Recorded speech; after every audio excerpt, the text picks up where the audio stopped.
Assalamualaikum warahmatullahi wabarakatuh.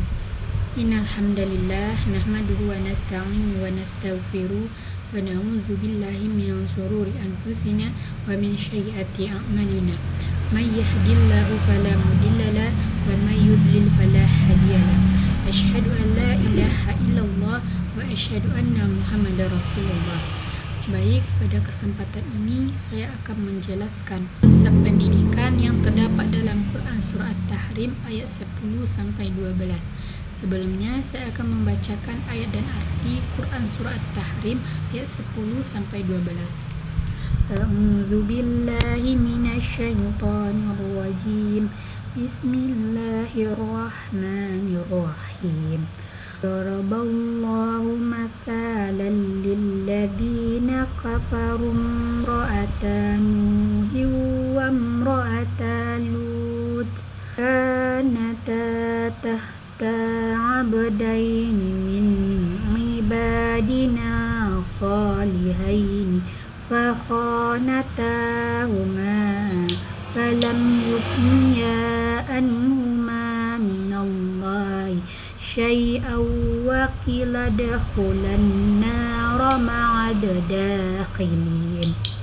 Wa daraballahu mathalan lilladzina amanu imra'ata fir'aun idh qalat rabbi ibni li indaka baytan fil jannati wa najjini min Fir'auna wa amali wa najjini minal qawmidh dhalimin. Wa Maryam ibnata Imran allati ahsanat farjaha fa nafakhna fi min ruhina wa saddaqat bi kalimati rabbiha wa kutubi wa kanat minal qanitin. Shadaqallahul azim. Yang artinya, aku berlindung kepada Allah dari godaan syaitan yang terkutuk dengan menyebut nama Allah yang Maha Pengasih lagi Maha Penyayang. Allah membuat perumpamaan bagi orang-orang kafir, istri Nuh dan istri Lut. Keduanya berada di bawah pengawasan dua orang hamba yang soleh di antara hamba-hamba kami.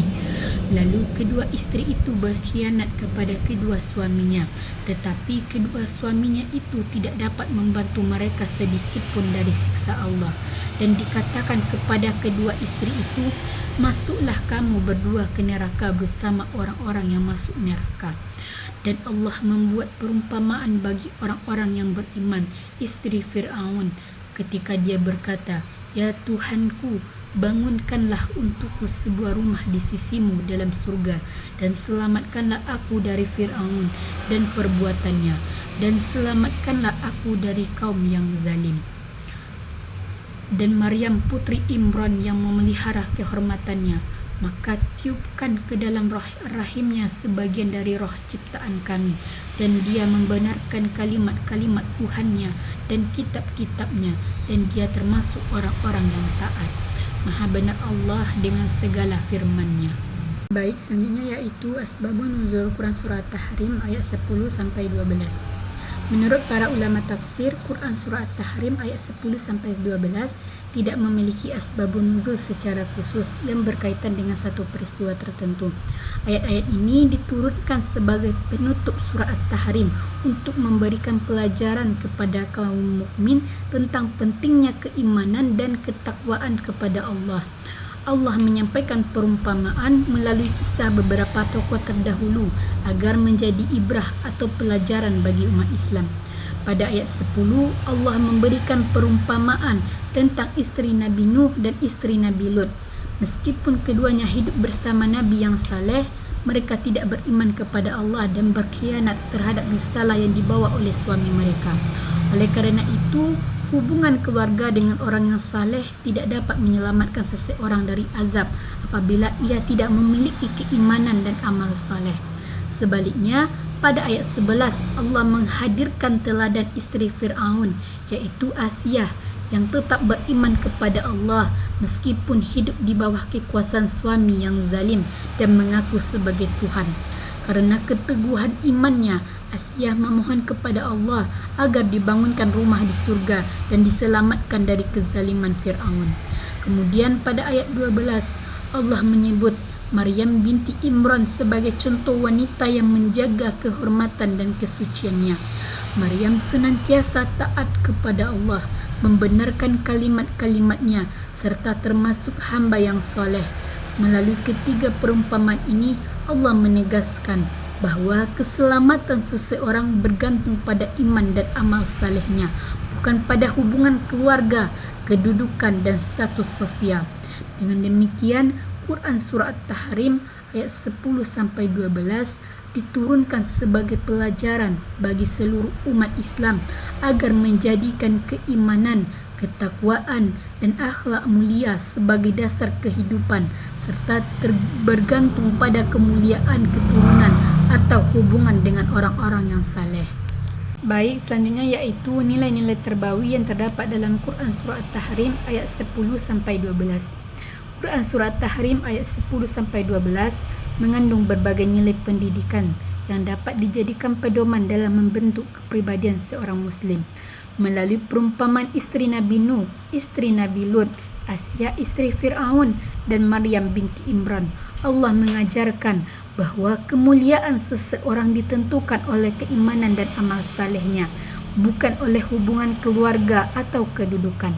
Adapun nilai-nilai terbawi yang terkandung dalam ayat tersebut, yang pertama iaitu pendidikan keimanan akidah. Ayat ini menegaskan bahawa keimanan merupakan dasar keselamatan manusia.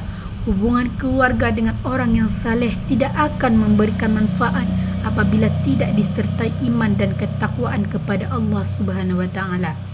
Yang kedua iaitu pendidikan tanggungjawab individu. Setiap manusia bertanggungjawab atas amal perbuatannya sendiri.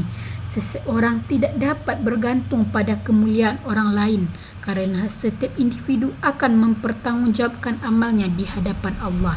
Yang ketiga iaitu pendidikan keteguhan iman. Keteladanan Asiyah menunjukkan bahawa seorang mukmin harus tetap teguh mempertahankan keimanannya meskipun berada dalam lingkungan yang penuh tekanan, kezaliman atau kemaksiatan. Keimanan tidak boleh goyah oleh keadaan sekitar. Yang keempat iaitu pendidikan menjaga kesucian diri. Maryam binti Imran menjadi teladan dalam menjaga kehormatan, kesucian dan ketaatan kepada Allah. Nilai ini mengajarkan pentingnya menjaga akhlak, kehormatan diri serta menjauhi segala bentuk perbuatan yang dapat merosak martabat. Yang kelima iaitu pendidikan kesabaran dan keteguhan menghadapi ujian. Asiyah dan Maryam memberikan contoh bahawa kesabaran merupakan kunci dalam menghadapi berbagai ujian kehidupan. Dengan kesabaran dan tawakal, seorang mukmin akan tetap istiqomah dalam menjalankan ajaran Allah. Yang keenam iaitu pendidikan akhlak mulia.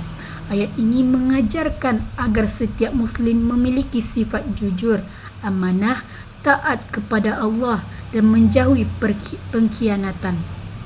Sebaliknya, sifat khianat yang dicontohkan oleh isteri Nabi Nuh dan isteri Nabi Lut menjadi pelajaran agar tidak menyimpang dari ajaran Allah.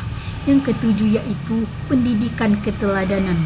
Allah menghadirkan contoh tokoh-tokoh yang baik dan buruk sebagai bahan pembelajaran. Hal ini menunjukkan bahawa pendidikan dalam Islam dapat dilakukan melalui keteladanan atau uswah, sehingga seseorang mampu meneladani perilaku yang baik dan menjauhi perilaku yang buruk. Baik, sampai di sinilah yang dapat saya sampaikan. Saya akhiri dengan wabillahi taufiq wal hidayah. Wassalamualaikum warahmatullahi wabarakatuh.